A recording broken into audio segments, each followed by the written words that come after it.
Buongiorno da Sicilia 24, i titoli del telegiornale. Si è aperta una breccia intollerabile, insorgono le associazioni antiviolenza dopo la sentenza che ha annullato l'ergastolo per il femminicidio di Lorena 40. Per la Cassazione non era stata valutata l'attenuante dell'ansia da Covid.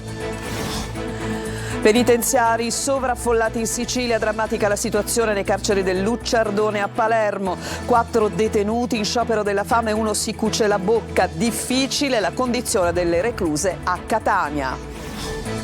Emergenza idrica in Sicilia, dai rubinetti a secco da 1 mese e mezzo, a Caltanissetta al calo di prenotazioni alberghiere ad Agrigento. In pericolo anche produzioni biologiche. In Sicilia è già iniziata la vendemmia, primi grappoli d'uva nei secchi dei viticoltori di una delle più grandi cantine d'Italia, Menfi nell'Agrigentino, e uno degli effetti di caldo e siccità. Catania, inaugurate 2 nuove stazioni della metro, Fontana e Montepo. Salvini a Sicilia 24, stiamo recuperando anni di ritardo. E nuova emergenza rifiuti a Palermo, sacchetti e roghi per strada. Dopo il sabotaggio della discarica di Bellolampo, oggi la visita della commissione parlamentare d'inchiesta. Costellazione è il nuovo singolo di Brando Madonia, destinato a diventare tormentone estivo. Il giovane cantautore catanese pubblica un nuovo EP e si prepara ad aprire il concerto di Max Gazzè a Noto. Calcio, 7 gol del Catania nel test amichevole contro l'Assisi. A sorpresa, toscano da fiducia Sturaro, D'Andrea si presenta con una doppietta.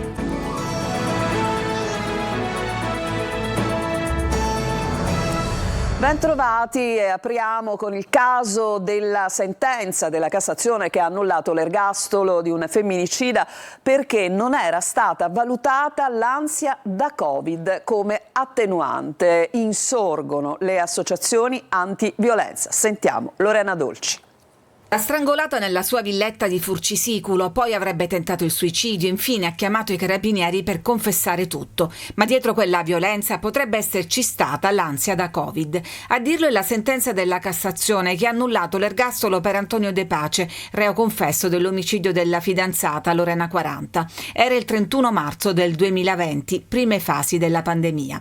Una sentenza che ha suscitato un coro bipartisan di critiche. Per i centri antiviolenza un duro colpo alle battaglie contro i femminicidi. Giustificare in qualche misura il fatto dell'omicidio da parte del signor De Pace solo perché eravamo in periodo di Covid certamente apre una breccia nella giurisprudenza di legittimità che è intollerabile. Per cui anche la tutela, dei semplici, tra virgolette, maltrattamenti oggi è un po' più carente a questo punto con sentenze di tal fatta. Perplesso anche l'avvocato della famiglia Giuseppe Barba, che parla di motivazioni fantasiose che si discostano dal contenuto di entrambe le sentenze che avevano ritenuto ininfluente la circostanza del Covid. Se n'era parlato che lui era preoccupato del Covid, era preoccupato di contrarlo, ma non era mai emerso come problema ai fini di un'eventuale condanna, anche perché il De Pace ha confessato sin dall'inizio di averla uccisa.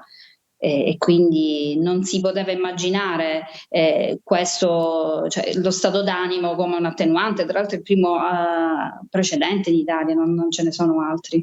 Indignati i familiari della ragazza che vedono la vera motivazione della furia in un senso di inferiorità dell'uomo infermiere rispetto alla giovane in procinto di laurearsi in medicina. Se verranno riconosciute le attenuanti, la condanna potrebbe ridursi da ergastolo a 30 o 20 anni. La Corte d'Assise di Trapani ha condannato all'ergastolo un uomo di 64 anni accusato di aver ucciso la moglie a coltellate. Il femminicidio è avvenuto in casa della coppia Marinella di Selinunte 2 anni fa.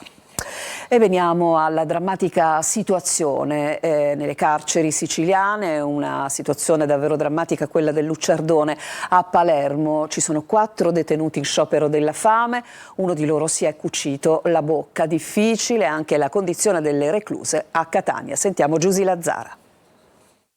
Una una discarica sociale quella occupata dai detenuti che sovraffollano le celle del carcere Ucciardone a Palermo. Spazi ristretti, permessi che non arrivano, celle invivibili. Una realtà drammatica che lo stesso garante dei detenuti di Palermo stenta a descrivere dopo l'ultimo sopralluogo. Chiudete la nona sezione, non è che le altre sezioni siano stanze di albergo, ma la nona sezione è una sezione dove accade di tutto. Peraltro c'erano ben 4 persone in sciopero della fame, della sete e sciopero nei confronti anche delle cure, no? Oppure un altro detenuto che si è cucito le labbra perché vorrebbe lavorare, vorrebbe un lavoro. Ci sono i gesti di protesta che diventano estremi quando lo sciopero della fame e della sete porta all'ultimo suicidio, quello di Giulio Rena, morto nel penitenziario di Brucoli, e sono 10 i decessi dall'inizio dell'anno in Sicilia. Oscura anche la condizione delle recluse che vivono nel carcere di Piazza Lanza a Catania.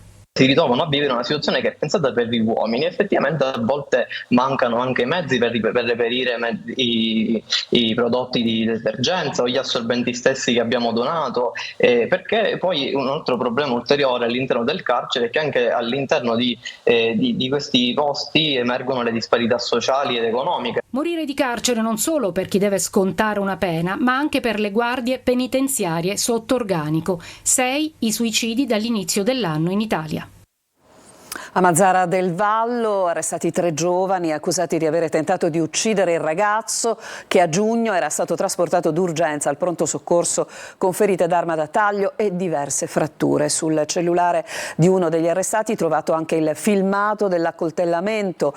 Uno dei giovani è finito in carcere a Trapani, gli altri 2 invece sono stati posti agli arresti domiciliari. Adesso all'emergenza idrica in Sicilia, tema purtroppo dominante di questa estate. Se a Caltanissetta ci sono abitazioni che sono senza acqua da 1 mese e mezzo, ad Agrigento il problema dell'acqua scoraggia i turisti e c'è la lamentela di un calo di prenotazioni, con in pericolo anche la produzione biologica. Ci dice tutto Orazio Longo.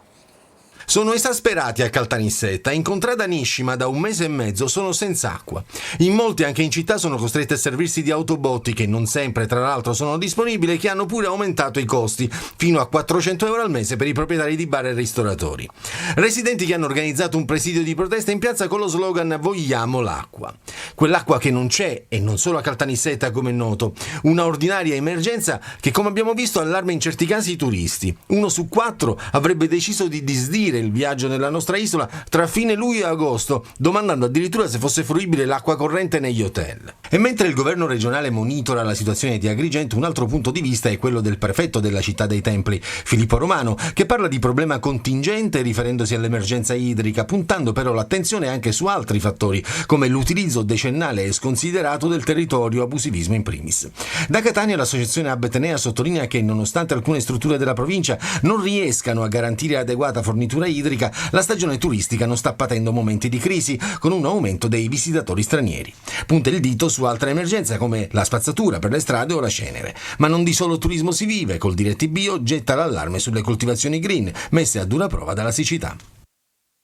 E in tempo di emergenza idrica certamente il paradosso è rappresentato dallo spreco dell'acqua, e questa immagine ci arriva dalla diga Trinità nel Trapanese. Sentiamo.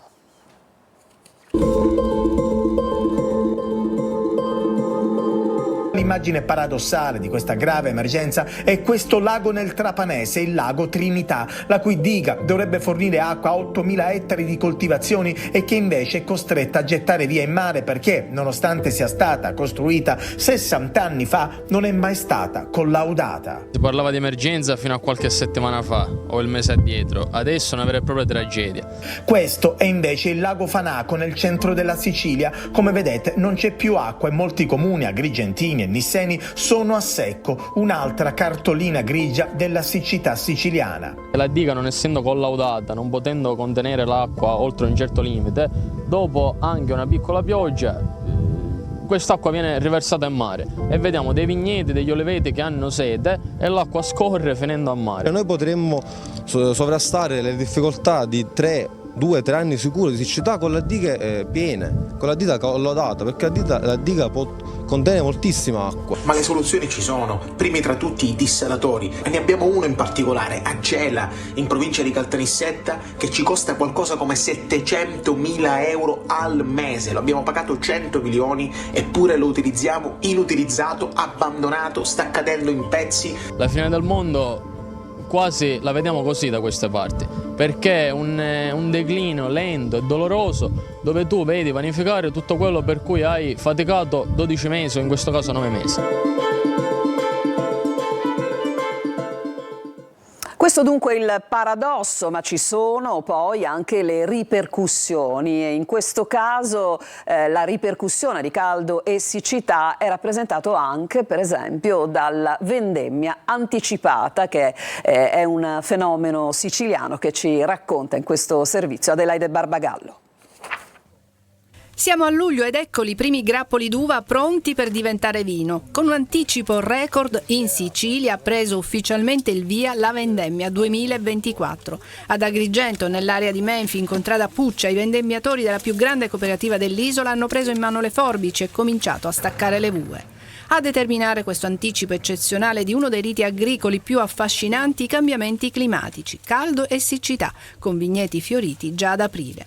La causa principale è stata la siccità. Qui da noi sono cadute circa 250 mm di pioggia. Inoltre le temperature medie nella stagione primaverile e estiva è stato superiore alla media e quindi ha causato anche un anticipo del germogliamento, e le uve sono sane, integre. Ci aspettiamo ora al momento della vinificazione dei vini che siano varietali, minerali e quindi molto fruttati. Saranno vini di ottima qualità anche nelle province di Palermo e Trapani, ma alcune aree sono invece in fortissima difficoltà e accusano perdite che vanno dal 50 al 70%. È il caso dei circa 5.000 ettari di terreni dell'area mazzarese servita dalla diga Trinità, dove in queste settimane è stata garantita solo l'irrigazione di soccorso.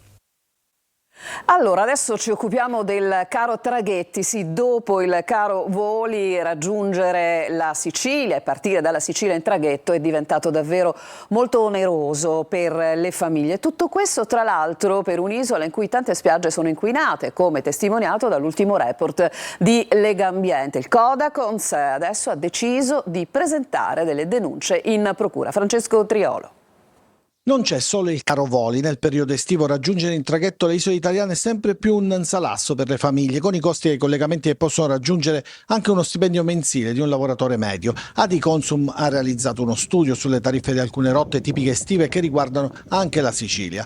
Ipotizzando di partire la sera del 16 agosto, arrivando a destinazione la mattina successiva e tornare sabato 24 agosto, i collegamenti in nave da Livorno a Palermo, andata in cabina, ritorno, posto libero, il biglietto parte da 1.099 euro. Da Genova a Palermo 1.210 euro, da Napoli a Palermo andata e ritorno in cabina interna 922 euro. Per le isole Eolie, senza la possibilità di prenotare una cabina, la spesa è di 934 euro per la tratta Napoli-Lipari, 887 euro per la Napoli-Stromboli. Una protesta che cavalca Federalberghi Isole Eolie, che denuncia sin da giugno 2022 un rincaro sulle tratte navi dagli scafi operate in convenzione statale, che ormai ha raggiunto il 56% in più rispetto alle tariffe originarie.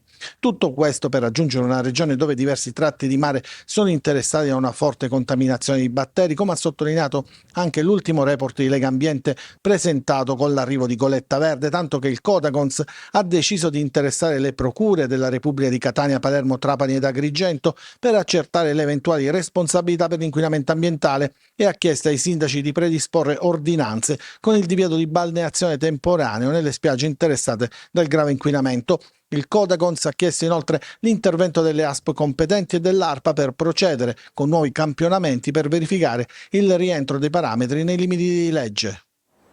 Adesso andiamo a Catania, dove sono state inaugurate le fermate della metropolitana Fontana in Monte Po, un altro step verso Mister Bianco e Paternò. Abbiamo sentito il direttore di FCE, Fiore, che dice avanti, spedite, e ora riapriamo il cantiere di via Castromarino. Tonino De Mana. Avanti tutta con altre 2 fermate, Fontana e Montepo, che allungano la metropolitana di Catania. Il programma di investimenti di un importo complessivo di 1,5 miliardi di euro procede, ora spedito verso Mister Bianco e Paternò, passando dagli 8 km e 800 metri a 10 km e 500 metri. Lo sviluppo della metropolitana prevede anche la fornitura già appaltata di 25 treni, dei quali 8 sono già in esercizio, ed uno di questi convogli, dopo il taglio del nastro, ha effettuato il primo viaggio da Fontana a Montepo. A bordo il ministro Salvini, il prefetto di Catania Librizzi, i vertici delle forze dell'ordine, il sindaco di Catania Trantino, l'arcivescovo Renna e ovviamente la dirigenza di FCE. E guarda ancora avanti il direttore generale Fiore. Ci auguriamo da qua a fine anno di aprire i lavori anche per Mister Bianco, così come speriamo di aprire velocemente i cantieri per l'aeroporto. A breve riprenderemo lo scavo sotto via Castromarino, sono in fase avanzata di preparazione tutte le attività propedeutiche con ripresa dello scavo, un momento importante, una buona congiuntura positiva per la metropolitana di Catania. Gli fa eco un più che soddisfatto Trantino, promotore anche del progetto Fermate d'Arte. Ma è Catania? Nel senso che vedendo queste 2 stazioni mi sento veramente come se ci trovassimo nel distretto architettonicamente più evoluto di Londra, Berlino, di qualche altra grande capitale europea, perché non solo parliamo di mobilità sostenibile, ma parliamo anche di una progettazione architettonica che dà spazio al piacere per l'arte e quindi alla possibilità di configurare la stazione non come un momento di transito veloce, momento anche di crescita culturale. Ed un'altra buona notizia arriva da Bruxelles, con un ulteriore finanziamento europeo di 68 milioni di euro per la tratta metropolitana Stesicora-Aeroporto. Abbiamo visto il ministro Salvini e subito dopo lo ha sentito per noi proprio sul tema delle infrastrutture nell'isola, il nostro Torino De Mana. Ministro, è una tappa importante questa? Bellissima, soprattutto in un quartiere periferico, unire la mobilità alla bellezza, l'arte alla possibilità di lavorare meglio è il miglior modo per cominciare la settimana. Ma che Italia è? Cantieri chilometrici, cantieri Lumaga sulla 18 e sulla 20, il viadotto Morandi che si inaugura in tempi record, perché questo? No, noi stiamo cercando di recuperare decenni di ritardo non solo in Sicilia ma in tutta Italia, questa ne è la dimostrazione, il ponte sullo stretto ne sarà la dimostrazione, siamo qua da 20 mesi, vedrete che alla fine dei 5 anni di mandato ci sarà una Sicilia diversa e un'Italia diversa. E adesso ci fermiamo, una breve pausa e poi in apertura di seconda parte l'emergenza, la nuova emergenza rifiuti a Palermo.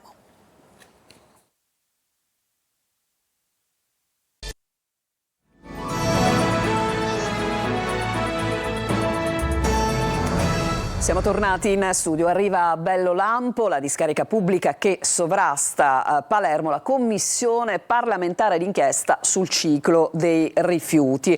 Una visita che segue di 2 giorni un sabotaggio all'impianto di trattamento dei rifiuti. Intanto in città continuano i roghi della spazzatura non raccolta in periferia. Maglio Viola. Rifiuti in strada a Palermo e roghi nelle periferie da parte di cittadini esasperati che danno fuoco ai cumuli di immondizia da un lato, sabotaggi agli impianti della discarica di Bellolampo dall'altro. In questo clima oggi a Bellolampo, l'unica discarica pubblica della Sicilia che accoglie i rifiuti di Palermo e del comprensorio e che è gestita da una società partecipata comunale, arriva la commissione parlamentare d'inchiesta sul ciclo dei rifiuti. I sabotaggi sono scattati a 2 giorni dall'arrivo della commissione, sono stati allentati i perni e danneggiati i componenti elettrici degli impianti di trattamento dei rifiuti, è avvenuto fra venerdì e sabato. Sabotaggi resi evidenti dai colpi di martello o di pala inferti in maniera classica al trituratore dell'impianto TMB. Sul tavolo del presidente della RAP Giuseppe Todaro sono arrivate segnalazioni dettagliate su quanto successo nel fine settimana all'impianto del capoluogo. Dopo aver raccolto tutti gli elementi, le imprese che operano all'interno della discarica hanno presentato una denuncia alla polizia. Sono episodi gravi perché mettono a rischio il lavoro che stiamo facendo a Bellolampo e in tutta l'azienda, dice Todaro, ma noi non demordiamo e andiamo avanti, dice il presidente della RAP, secondo il quale non ci sono ripercussioni comunque sulla raccolta dei rifiuti in città. Ma intanto roghi della spazzatura non raccolta sono stati registrati in via Patti, in via San Filippo, in via Giuseppe Lanza di Scalea e in via dei Volpini, tutte strade nella zona a nord della città. Andiamo a Catania. Nel giorno della nomina di Massimo Pesce come nuovo assessore all'ecologia è iniziata e proseguirà per 2 settimane la raccolta porta a porta dei sacchetti della cenere dell'Etna nell'800. I sacchetti trasparenti e resistenti vanno esposti separatamente dalla frazione della raccolta differenziata prevista giorno per giorno. Intanto l'opposizione attacca il sindaco Trantino sulla campagna di comunicazione contro l'abbandono selvaggio dei rifiuti in città, parlandone come di una spesa inutile. Adesso la musica, tempo estivo, tempo anche di tormentoni e tempo anche di progetti, tutti made in Sicily. E quello che vi proponiamo è il progetto appunto Made in Sicily del giovane bravissimo cantautore catanese Brando Madonia. Lo ha sentito per noi Eva Spampinato. Tutto l'universo non ha niente da dire riguardo le vite che hai già perso. Una sala di incisione piena di strumenti musicali, mixer, poster e premi che si intrecciano con quelli di papà Luca in un viaggio lungo 30 anni, di padre in figlio, sempre nel segno della musica, bella, suonata, vissuta. Come sempre esisti, come sempre capisci che non sono come te. Lui è Brando Madonia e questa è la sua musica. Costellazione è l'ultimo singolo dell'EP Estate Lachea, un progetto musicale lungo un anno, tutto made in Sicily, anzi made in Catania, prodotto da lui e scritto con il fratello Mattia Madonia per l'etichetta Pipe Records. Ed è un brano sicuramente con sonorità estive, appunto perché era quello il mio intento per tutti i brani dentro questo EP, ed è, per come lo vedo io, una sorta di una malinconia spensierata.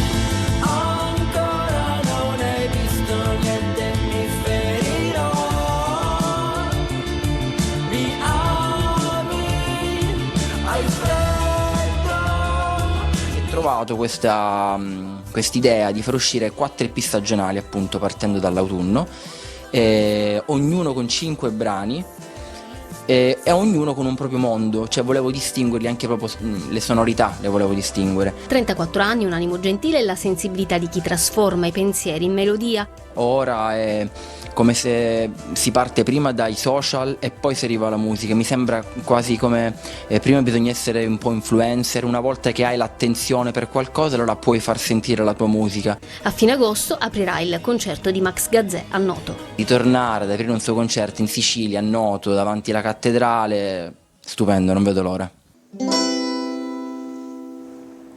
Ci fermiamo ancora, c'è una pausa, il calcio con i 7 gol in amichevole del Catania per chiudere tra poco il nostro TG.